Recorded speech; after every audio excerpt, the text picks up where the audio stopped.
making music, not just playing exercises, being in control of what you're doing. Do it, handle it. That's what we're going to do today. You're going to get it down, you're going to learn it, you're going to learn what I say, and you're going to live it.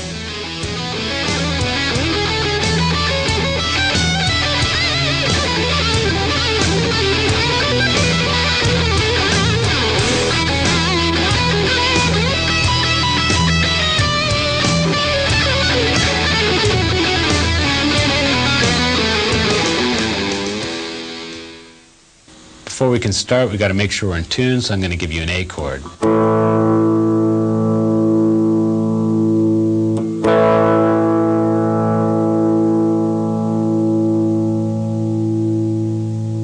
All right, let's go. One thing I think you should all be able to do is hear a chord progression in your head without it being there and solo over it, and following the chords really strictly in your head is going to develop your mental ability to hear chords even if they're not there, and you really have to develop that so you can play in an ensemble or band situation, because the whole idea is to make your melodies work, you have to really care about what goes on under them, those being the chords or chord progressions that you're using. So what I want to do is first I'm going to start with just holding an E note down, and I'm going to solo over it, and then you're going to hear the progression through my soloing. You're going to hear the chord progression. I'll play the chord progression that's in my mind first. What we're going to do is hold down an E, but I'm going to be playing along to a progression that sounds like this.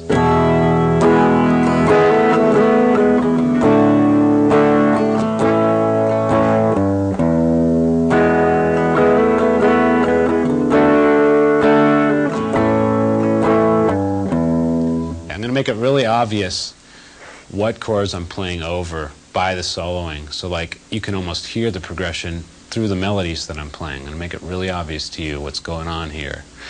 Okay, so check it out.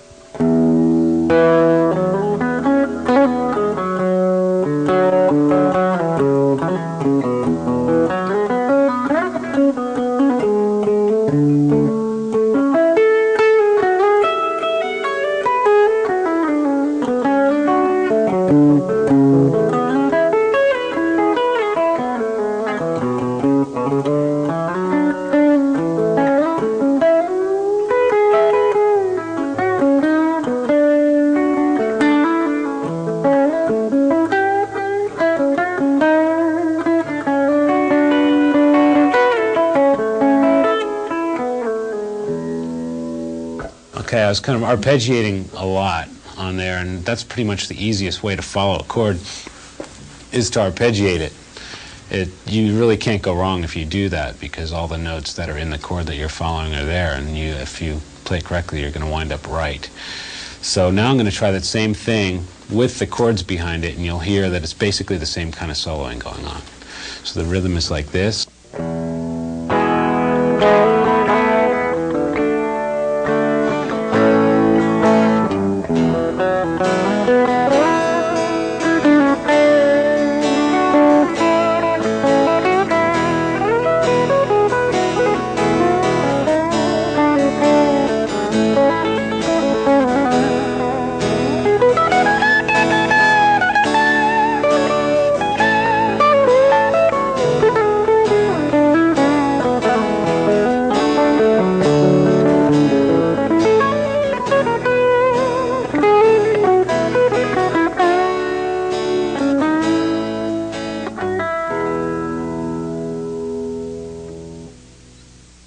Okay, you're probably wondering what's going on through my mind, besides probably food or something like that, while I'm soloing like that. And you have to consciously think of the chords really hard that are happening under your soloing. And I'm going to give you some examples of what I might do over those three chords. You have to know what you want to do over the chords as they're playing. So the more you do this, the more you'll get a feel of, the process. But this is broken down what is actually going on. So what I'm going to do is I'm going to hold each chord. I only used three chords in this whole thing. It was E, D, and A. And since it's such a simple progression, I really want to make the differences of each chord stand out more, because they're so basic and they're so commonly heard together. the more I can emphasize the fact that it's a chord change in my soloing, the better it is, and the more unique and different it's going to sound. So let's see all the things that we can do over each chord. So what I might do to start out with is like arpeggiate something like an E major arpeggio, and that gives me a lot of room to figure out what to do.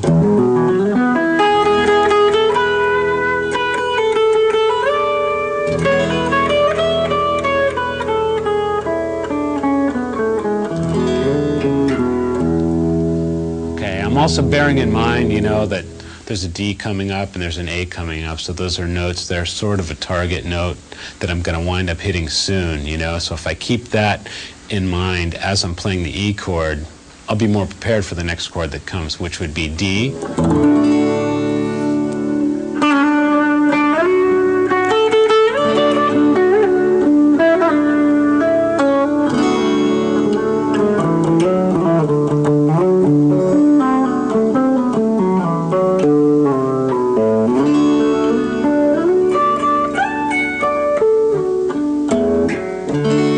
You can always be safe with an arpeggio of a chord, you know.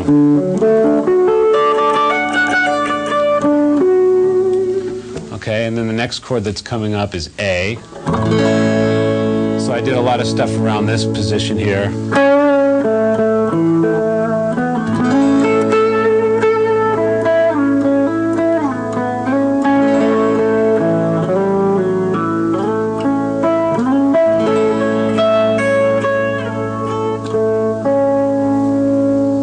What I'm going to do now is I'm going to kind of talk while the progression is going on. I'm going to explain where my target notes are as the chords are happening, and this is what's going on through my mind and what you should be sort of thinking of as the chords are flying by.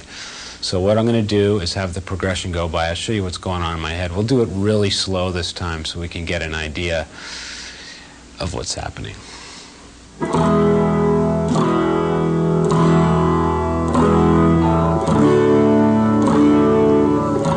Got to do something for E now.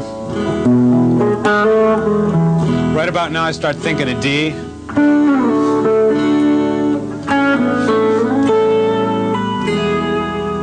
Give me a little break. The more I sustain, the more time I have to think about the next chord. Got to get to E.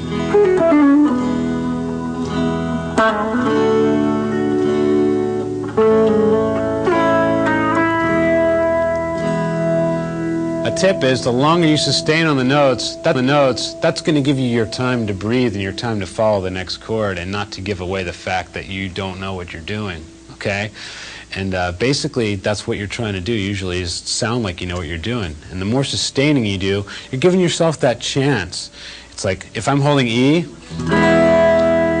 oh, here comes D. I better get ready to follow it.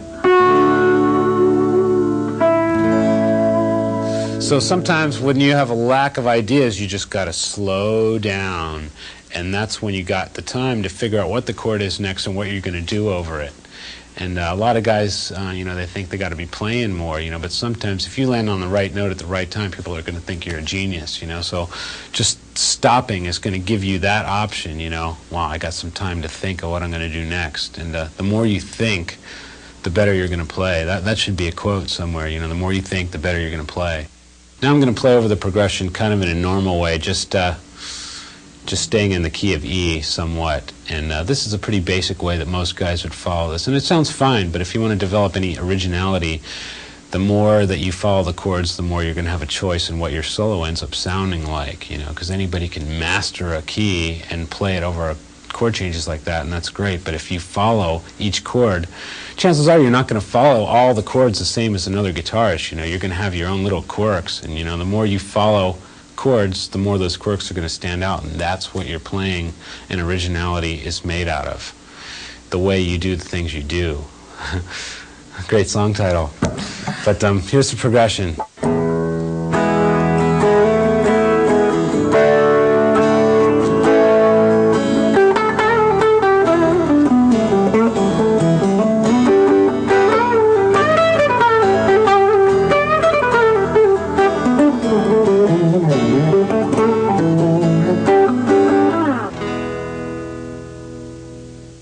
Here's what I would do in the same situation.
Now, sometimes when I'm arpeggiating the chords, you might be noticing that I'm not arpeggiating the exact name of the chord that's going on, or I might, break it up some way.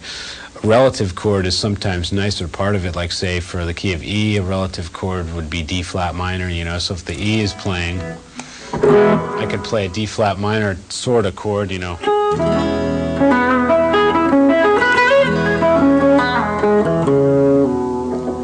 Okay, so that gives it a different sound than just the straight. Doing the relative chord, which is. So that means all you have to do is make it minor and move it a step and a half backwards, and there you have two chords that are interchangeable. So you should say, wow, I'm going to do this with all the chords that I know. And let's say D, for example. Move it a step and a half back. You have B minor there. So let's see, over a D chord, I'm going to play B minor and give you the feel of that.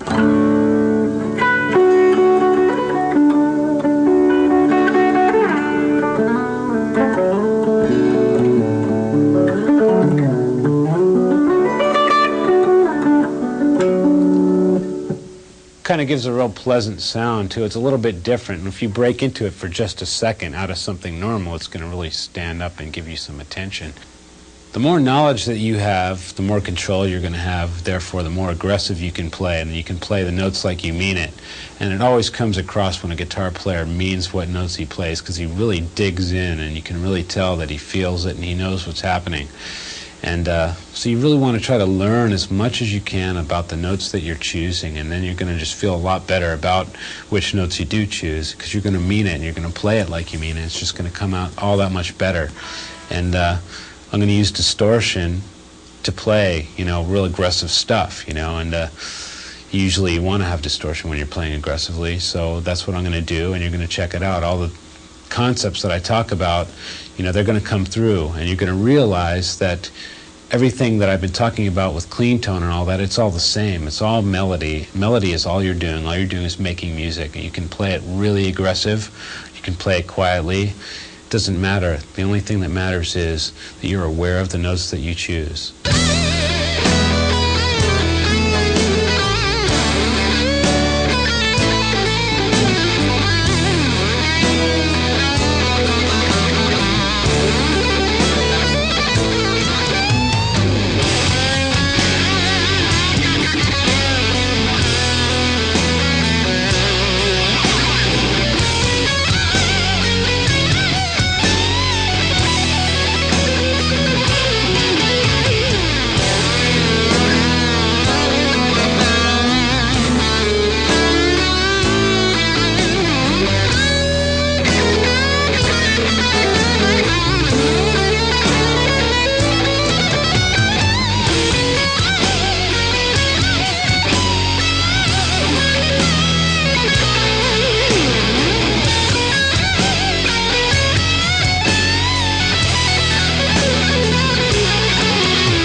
lot of guys get caught up with the fact that they think they got to learn these certain scales and be able to play them correctly, and these certain scales work only in particular situations and this and that. And I never did that, and I don't really suggest that it's a great way to do things, because that's just going to limit you.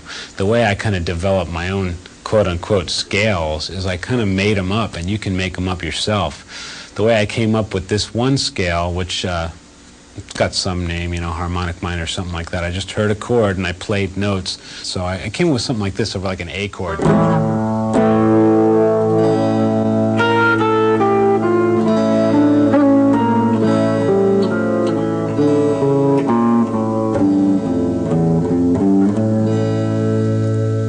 I kind of just took one note at a time and said, wow, this note sounds cool here. I tried it like this.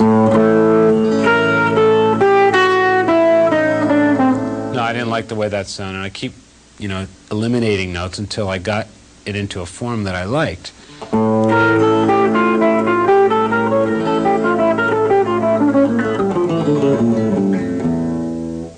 Okay, building on these patterns that you're going to be practicing, you can use them, you know, in your scale positions that you've made up, or you can use them in any kind of positions and cram them together in a way that's going to make you sound like you're playing a long flowing run, when actually you know that this long flowing run is like a combination of a bunch of patterns stuck together.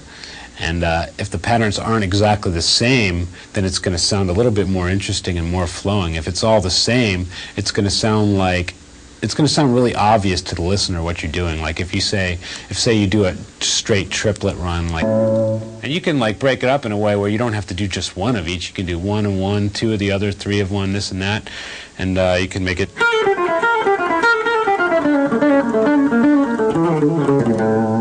to get from one place to the other. So that's a little bit more interesting, and that's kind of how long runs are. I mean, whether they're consciously thought up or not, the long runs are made up of little patterns, which each one should be practiced separately, so you're in more of control. That's so important, control. Get control of the notes that you play, because that's the only thing you have control over. You know, you can get your technique together, but then you got to have control over your note choice. That's what's going to make you sound different than someone else, because you can control yourself from sounding like someone else. You got to have control. The key word here is control.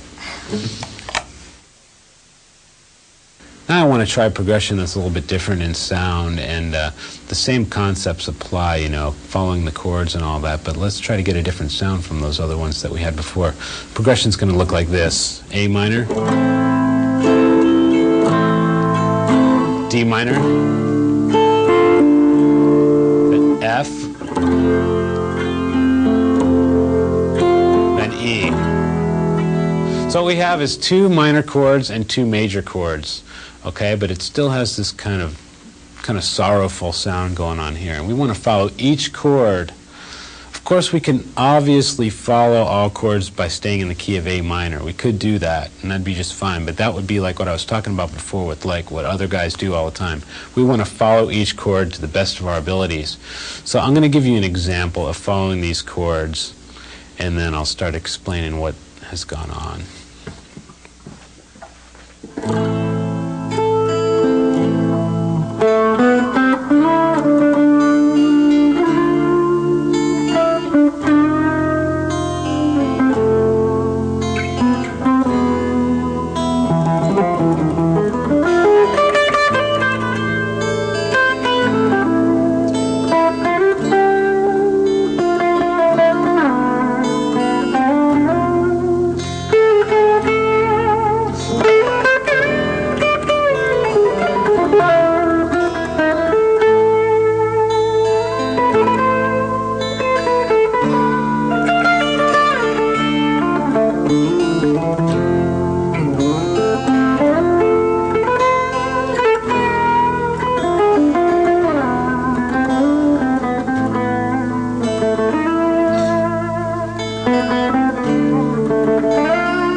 Okay, that's so typical of the way I would play. So if anybody cares about the way I would particularly play, learn exactly what I just did, those are the most common ways that I follow a chord.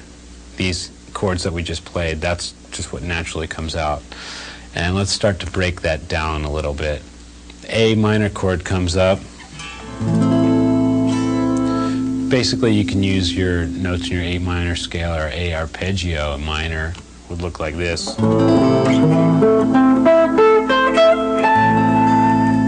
Right, that's your basic 1, 3, 5 root, third, and the fifth. And then when the D comes up, I start to get a little bit more adventurous. So D minor happens. And I like to hit this B note over D minor, which has a really exotic sound. So I like to target myself to that D note. So say I'm playing in the A minor part and I'm going. And then I know the D's coming up, so I try to get to a B really quickly. Because I know what's coming up, I know what note I need to hit, so I try to get it somehow. So D is a real common note for me to hit over that B is a real common note for me to hit over that D minor chord. And also I like to hit F over that, which is like it works nicely in the key of D because it's a minor note. And it's also nice to go to that note because it's not so great to hit that particular note over A minor. Because if you got A minor going, it's not really nice to sit over that note in A minor. It's nice to pass over it. But it's not really nice to sit on it. But when D minor comes, it's totally great to sit on that note for a while. So that's a fresh note that you haven't really sat on and used up too much in the chord before. So if you think about that, say now it's okay to use that F note and lay on it for a while. That's why I kind of break into that note commonly over a D minor chord. And then the F comes up, the F chord. I think taking that concept one step further, a note that you couldn't use on either chord would be like E flat. Like E flat over A minor would sound like this. Not very pleasant. Over D minor would sound even worse. But if you wait until you get to the F chord, you could play it and not pretend, just act like you're playing an F7th over there, you know? You can just go, it's like, oh, I meant to hit that weird note. I meant to hit that note there, you know? Basically, it sounds like you're playing a 7th there, because you are, and for the first time in the progression, you can use an E flat. So I like to break out that note because it's fresh then. So I'll commonly go to that E flat there over F, and then E comes. There's a lot of different things you can do over a major chord in a minor progression. What I did probably the last couple times when I just improvised was kind of subliminally throw in a diminished over that. I probably soloed like a diminished thing.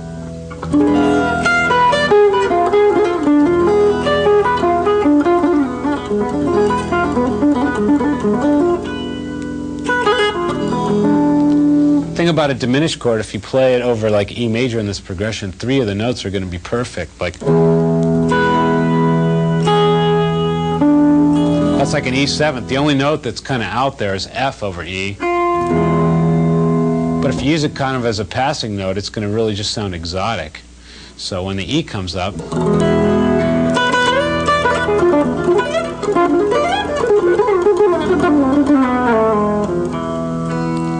so typically I might break into some kind of diminished feel there.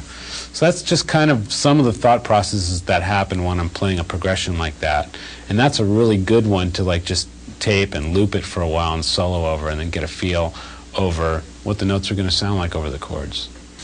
When you're confident about the notes that you choose, you can just bang, hit them like you're just rip someone's head right off with it. You know, if you're aware of the note, that's all that much more strength you're going to have when you dial into that note. You know, so just be aware and wake up.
I'm going to do something that's real common to my guitar playing, something I've done a lot of times throughout my career.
Now I'm going to break that down for you. The chord progression goes C, then E minor, and then for half the time it's A minor, and then G, then F. That's the whole thing. So the melody looks like this: 2, 3.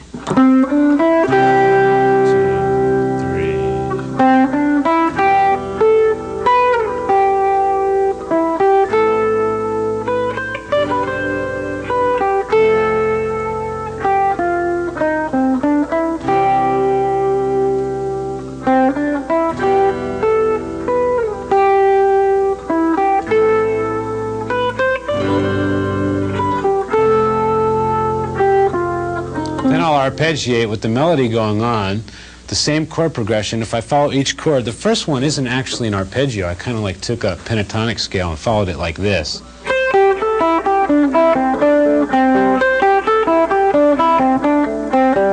That sounds really nice over a C major chord.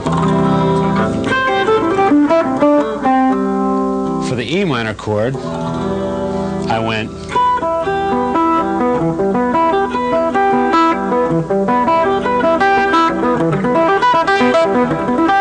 These things all separately make great exercises too to practice and try over different chords and different chord progressions, but I'm just showing you the ones that I used. So that's what I used over the E minor, I did that. And for A minor, I went like this. The same pattern, but only once around because it was half the time in the progression, and then comes G.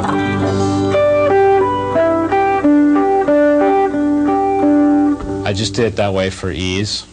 And for the F one, I followed it like it was an F7, because going back to what I was talking about before, over hitting that 7th note, I can finally use an E flat over, that's what that is, an E flat over the F chord to make it stand out a little bit.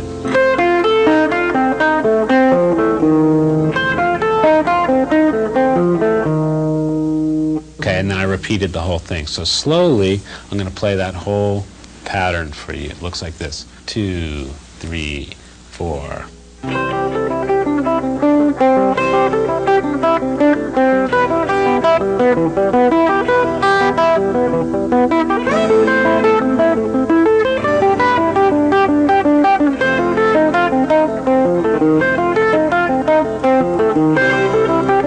And so on. That's basically how it goes. Now I'm going to take that chord progression, the C, E minor, A minor, G, F, and I'm just going to solo over it using some variations, breaking into some of those arpeggios like I was doing before, but basically sticking to the theme and the melodic content of it and soloing around it and improvising. And what I'm going to do is, first time around, I'm going to have the chord progression playing along, first 2 times around or so, and then I'm going to stop the chord progression and I'm going to keep soloing. And you should hear the chord progression through what I'm playing, because I'm so much consciously following that chord progression with the notes I choose.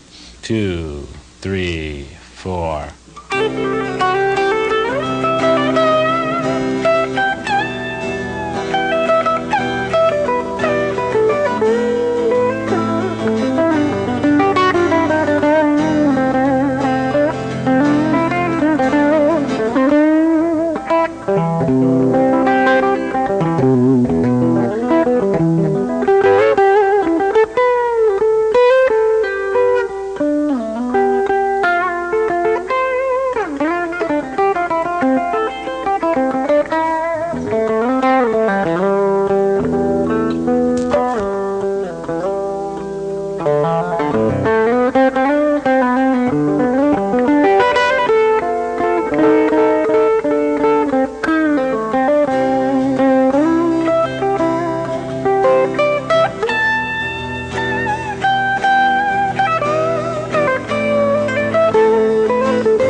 That's something that you want to be able to do. So you don't need a backing guitar all the time to solo and practice over progressions. The only thing that matters is the progression that you're playing over as you're soloing. I can't stress the importance of that because that's the whole point of soloing, is you're soloing over something and you're an ensemble in a band or whatever playing music. Basically in arpeggios and making arpeggios to follow these chords, like in the progression, you know, and to be able to arpeggiate any chord you hear, you just got to know the names of the notes that are in the chord. So you take the first note of the chord or the root, and the third, the major or minor third, and the fifth. And say you're taking an A major chord for an example, then you'd have A is the root, and C sharp is the major third, and E is the fifth. So any place that you can find those three notes in any order, in any position, is your A major arpeggio. I mean, it can look like anything. So without, you know, taking the most obvious ones and simple ones, let's just, you know, come up with a couple off the top of my head and practice those. And let's find an A here.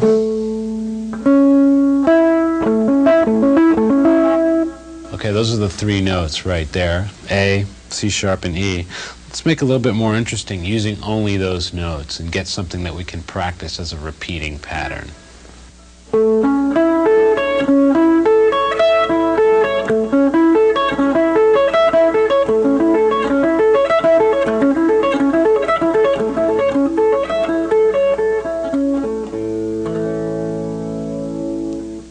Okay, let's try this other arpeggio here. Let's try a C major.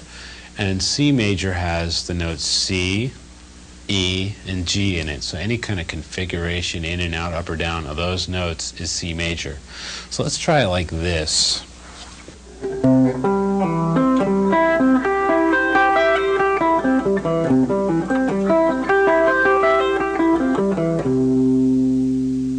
I'm finding that I'd like to have an easier or more interesting way to come down on that arpeggio. So what I'm going to do is come down with a relative chord.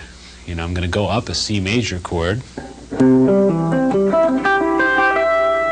I'm going to come back down with the relative chord, the relative minor chord, which in this case would be A minor, because C going a step and a half down and changing it to minor makes A minor. So let's take this C and go back down with an A minor arpeggio that looks like this.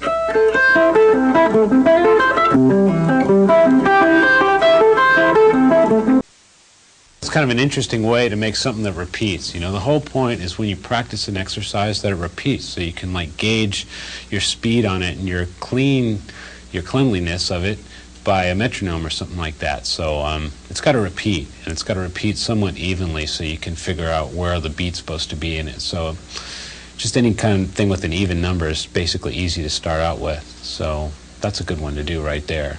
Up C major, back down A minor, and so on. A way to practice that with a metronome is evenly, and the whole point of metronome playing is to develop your evenness. So that's the thing that you want to keep in mind. You already know what the notes are. You're going to play them correctly. Now let's make it really even. So what you want to do is get a metronome speed that's slow enough that you can play it clean and evenly.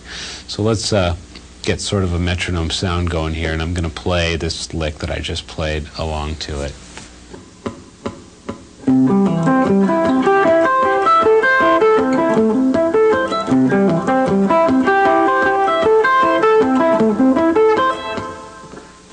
so basically what you want to do is get it at a level that's comfortable for you and move it up very gradually.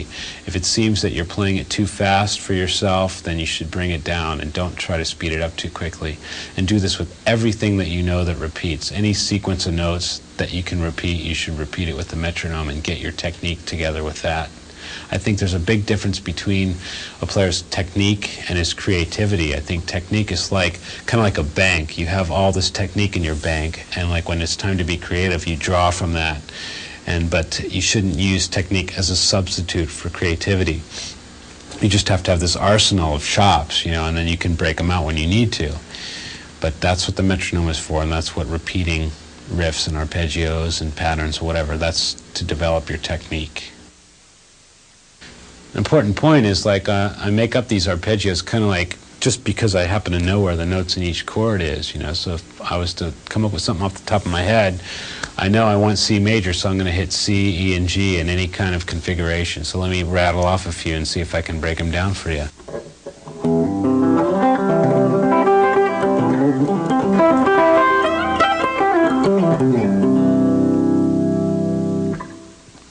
Basically, I went up sort of like this. I started on a low E, like...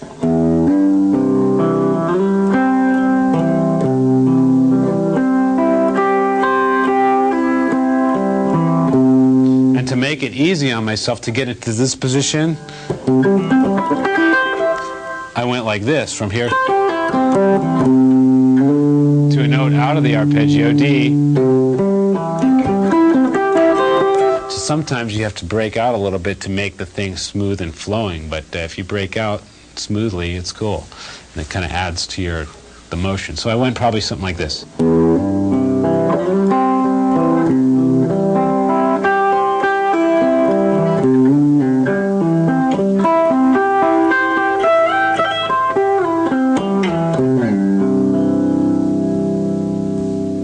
You could, variate that anyway. I mean, anywhere. You could just change it anywhere. When you're up here.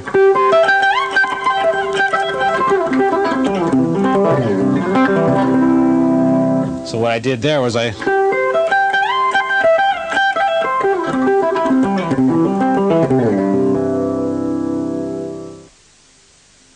picking for me is a very touchy subject because I basically don't really have a clue to what the hell I'm doing. I don't have a set pattern that I use over everything, which I kind of like about my playing because then everything I play tends to sound differently. I use a different picking pattern for almost everything I do. So when I play a fast run, it might sound a little bit different from another fast run because I don't alternate pick everything the same, or I don't up down and down down up pick everything the same. I have different patterns that suit each lick differently, and I kind of purposely have done that, and I kind of didn't purposely do that. I just don't like the sound of, some guys have this alternate picking going. They're really good at it, but whenever they break into a fast lick, their run, doesn't matter what the run is, it sounds the same. I mean, they could be playing a completely different passage, different phrase, but the way they pick is going to make it sound exactly the same.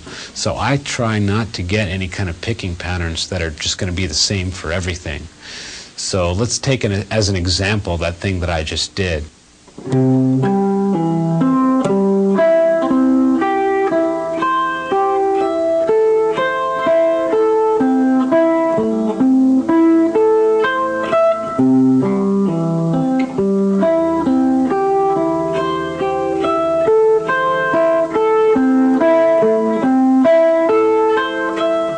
Okay, here's a right hand, left hand thing whereabouts I'm kind of moving up and down the neck. I find that I do it quite a bit and I don't really stay in one position. I'll take a pattern and I'll move it rather than staying in a box or a position with it. So let's take a little picking pattern and move it around and check it out and see what's going on.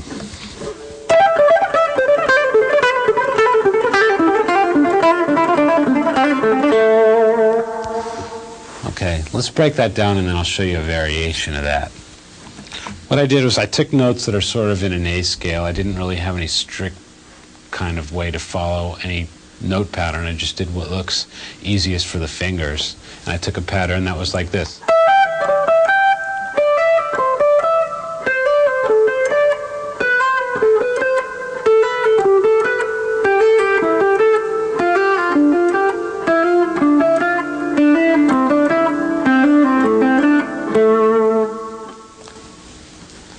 When you want to play fast and you take one simple pattern that's easy to move around, that's basically a good way to do it. And just taking something that's easy in one position and doing it all over the place. This kind of makes sense. And you can make it a little bit more confusing sounding, like by adding a note to each one of these little patterns. Like, say, instead of going, let's go like this.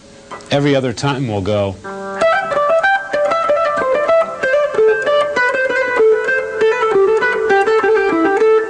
So quickly it'll sound like. A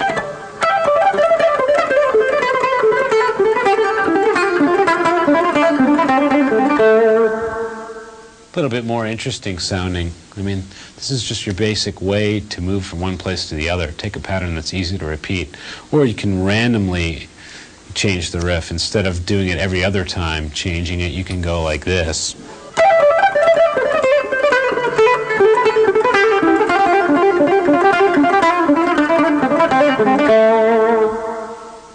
If you make these things separate, they're going to sound cool and they're going to sound smooth, and you can practice them separately. Now the riff goes like this. One of them goes like this. It's just a pattern that stops.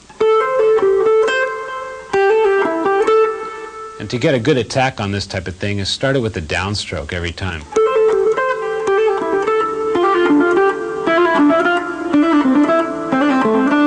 So if you do that together without stopping, it's going to be really smooth like this.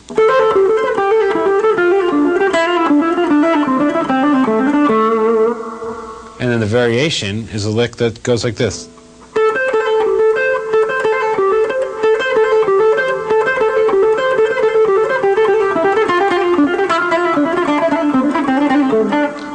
Now I'll show you how to use that lick in a sentence, if you will, or in a progression. And kind of basic patterns, moving it around, up and down, like I just did, and how you would apply it into a normal situation. 3, 4.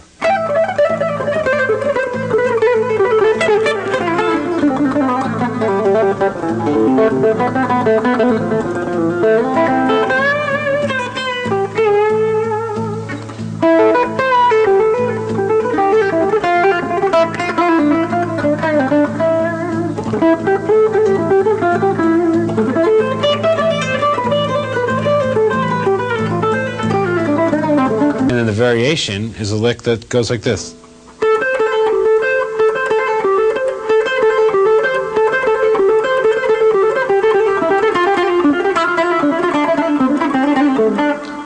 Now I'll show you how to use that lick in a sentence, if you will, or in a progression. And kind of basic patterns, moving it around, up and down, like I just did, and how you would apply it into a normal situation. 3, 4.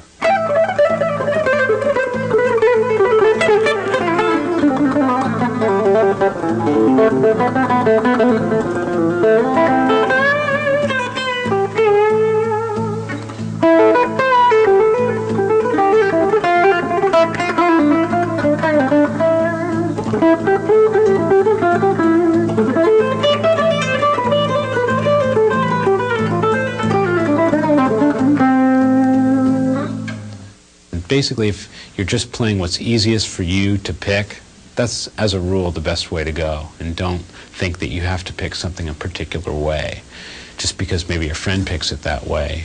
Everybody's hands are different, so just do what's easiest as far as picking goes, and there are no rules other than that.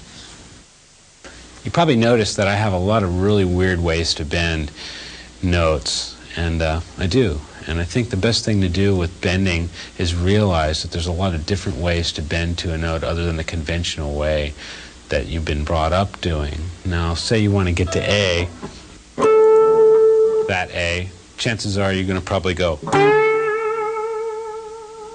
Right? Now, there's two really obvious other ways to get there. It's from half step behind the note, or maybe even a step and a half.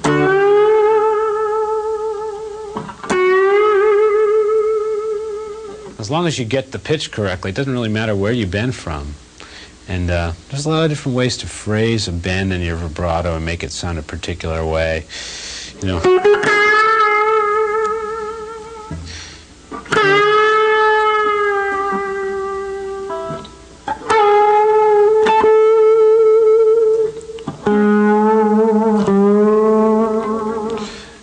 these bends coming from weird notes is really nice when you're following a chord progression, because that allows you to hit a really strange note for a half a second and really grab the listener's ears. You know what I mean? Say the chord is D,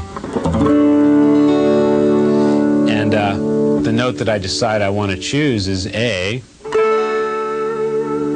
but I hit it from this note.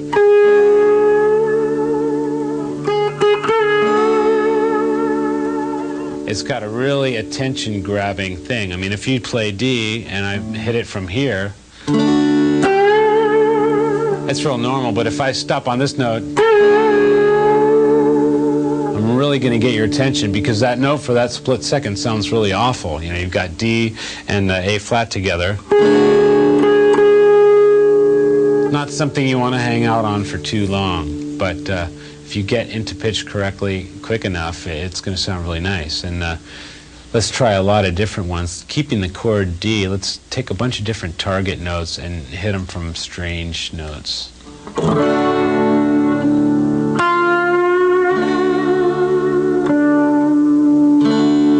So that time I went to an F sharp, which is in a D major chord, and I went there from F natural, going from minor to major.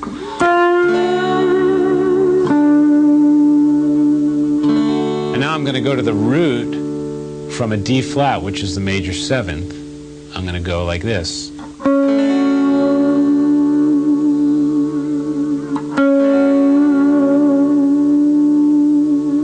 Now let's take a note that's totally illegal and go from like a D sharp and hit an E natural over the key of D.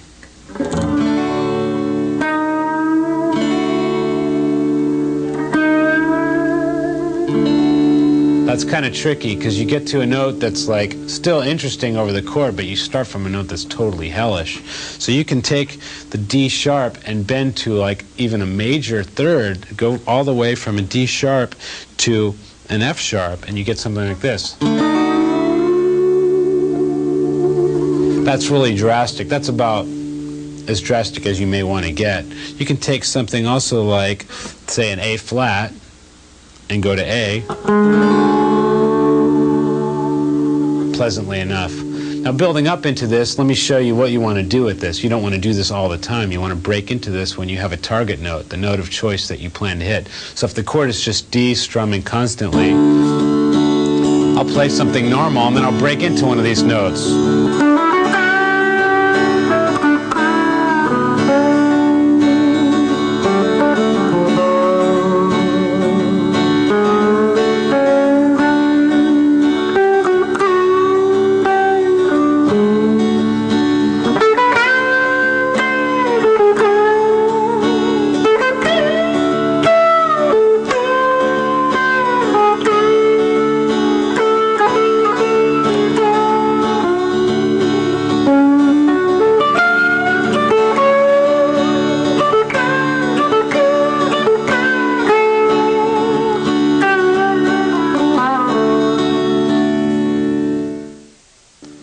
So basically, I had all these target notes, and I hit them from notes that are out of the chord, out of the scale, just notes that would sound really horrendous over a D chord. And those are easy enough to find. All you have to do is play a chord and play a note that doesn't sound good and bend it until it gets into pitch, and just store that into a memory bank in your head and remember where it is and how to get to it. And basically, one at a time, you'll just have this vocabulary of notes that you want to use. Every guitar player on the course of his life runs into the blues progression at some time, and you know what? Whether you like it or hate it, you really have to be able to play it. I mean, there's really few rules in music, but I strongly believe that you have to be able to somewhat play blues, because you're going to jam with somebody else, and like if you can't play blues, you're just going to sound like you can't play anything at all, because that's the thing that you should learn from day one. And even if it's not the kind of music you like, you should really have an idea of how it works and just what's happening, because it kind of really is the basis of rock guitar. I mean, I hate to say it, because I'm not really a great blues fan, but I think it's a progression that everybody knows, and it's probably the easiest one to hear in your head, like I was talking about, hearing something in your head. We all know what chord comes next in the blues progression. And then once you start getting into it, you can like get into substitutions and getting really fancy with the chord changes and all that.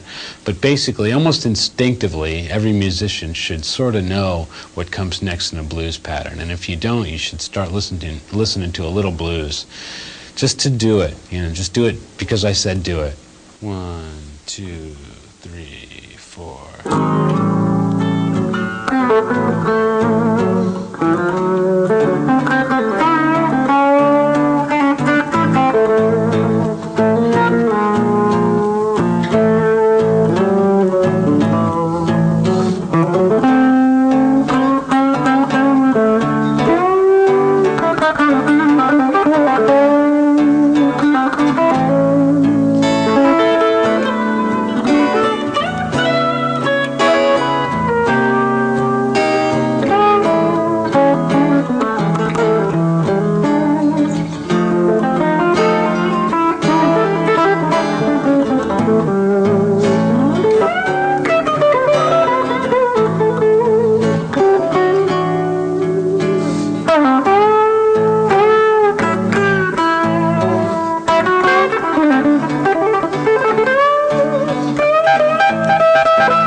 Just to do it, just do it because I said do it. 1, 2, 3, 4.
That's the way I would do it.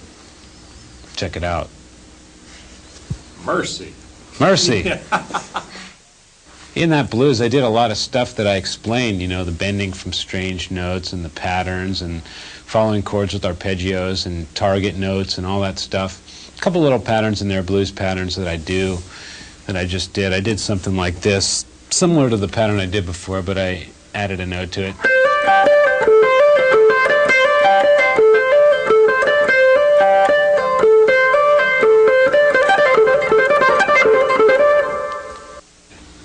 Here's a chord progression that's going to pretty much combine a lot of the factors that I've been talking about, and it's a longer progression. And, when one tends to want to just follow a chord progression with one key or one scale that fits over all chords, you really want to stop and say, well, if I work a little bit harder, I can follow each chord. If I really think, and if I play really slowly, I'll have enough time to change chords with the progression. So let's try a long progression, and I'm going to follow each chord really obviously, and then I'm going to break it out a little bit, and you can watch some of the more advanced ways of following the chords. 1, 2, 3, 4.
Did you live it?